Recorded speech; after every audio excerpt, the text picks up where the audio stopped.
ශුභ දවසක් වේවා ප්‍රිය අසන්නෙනි. මේ පාස්ටර් නෙවිල් දිනපතා ඔබ වෙත ගෙන එන ආස්කමේ වචනයයි. අද ජූනි මාසේ 5 වෙනිදා 2026 වර්ෂයේ. යේසුස් ක්‍රිස්තුස් වහන්සේගේ උතුම් වූ නාමයෙන් මම ඔබට පළමුව ආශිර්වාද ගෙන එනවා. ප්‍රියාදර දරුවනි, අද ජීවනයේ කැම්ම පළවෙනි යෝහන් 3 වෙනි පරිච්ඡේදයේ 8 වෙනි වගන්තියෙන් අපි මෙනෙහි කරන්නට යනවා. අපේ තේමාව මේ මාසේ ජේසුස් ක්‍රිස්තුස් වහන්සේ මේ පෘථිවියට පැමිණියේ ඇයි කියන එක. ඒතර බයිබලයේ අපිට සඳහන් වෙන්නේ පව් කරන තැනැත්තේ යක්ෂයාගෙන්.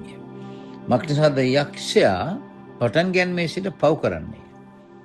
දෙවියන් වහන්සේගේ පුත්‍රයාණන් ප්‍රකාශ කරනු ලැබුවේ මේ පිණිසය, එනම් යක්ෂයාගේ ක්‍රියා විනාශ කරන පිණිසය. මේ යොහන්ද කියන ගෝලයා ලියපු පොත, එයා ලියපු ලිපියක් තමන්ගේ සෙනගට ලිව්වේ. එතකොට මේකේ තේරුම තමයි අපි දකින්නට ඕන. මොකද්ද මේකේ තේරුම? එතකොට කියනවා පුත්‍රයාණන් වහන්සේ මෙලොවට ප්‍රකාශ වුනේ නැත්නම් පැමිණුනේ මොනවා නිසාද? යක්ෂයාගේ ක්‍රියා විරහිත කරන්නටයි කියලා. එතකොට යක්ෂයාගේ ක්‍රියාවන් මොනවද කියලා අපි දන්නේ නැත්නම් මං හිතන්නේ මේ වචනය අපිට තේරුමක් නැතුව යනවා. මොනවද මේ යක්ෂයාගේ ක්‍රියා? යක්ෂයාගේ ක්‍රියා තමයි පාපයට ඔබව තල්ලු කරන එක.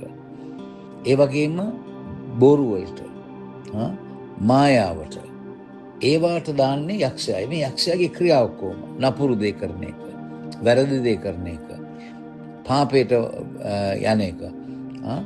එතකොට දැන් පාපයට ගියාම, මිනිස්සෙක් පාපයට ගියාම මරණයට තමයි යන්නේ. ඒ නිසා ඒ ආත්මික මරණයෙන් මිනිසයන්ව බේරගන්න තමයි ජේසුස් ක්‍රිස්තුස් වහන්සේ මේ පොළොවට නැත්නම් මාංශගත වෙලා මරියතුමිගේ කුසෙන් මිනිසෙක් වෙලා ආවේ අන්න ඒ කාරණාව නිසායි කියන එක තමයි අපි හරියට තේරුම් ගන්න ඕන.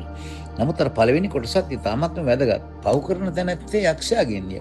මක්නිසාද යක්ෂයා පටන් ගැනීමේ සිට පව් කරන්නේ. මෙතන යොහන් කියන්නේ ඔබට දෙගිඩියාවෙන් නැත්නම් ඔබ දෙගිඩියාවේ ජීවිතයක් ඔබට ගත කරන්න බෑ. පව් කර කර ඔබට දෙවියන් වහන්සේගේ ගමන නැත්නම් ක්‍රිස්තුස් වහන්සේව අනුගමනය කරන්න බෑ. ඒ නිසා ඔබ තේරුම් ගන්න ඕන ක්‍රිස්තුස් වහන්සේව අනුගමනය කරපුවම අන්ධකාර බලවේග වලින් ඔබව නිදහස් වෙලා ඔබට දිව්‍යමය බලයක් තියෙනවා. පරිවර්තනය වෙච්ච ධර්මිෂ්ඨ ජීවිතයක් ගත කරන්නට දෙවියන් වහන්සේ ඔබට බලය දෙන බව ඔබට මේ වචනයෙන් තේරුම් ගන්න ඕන.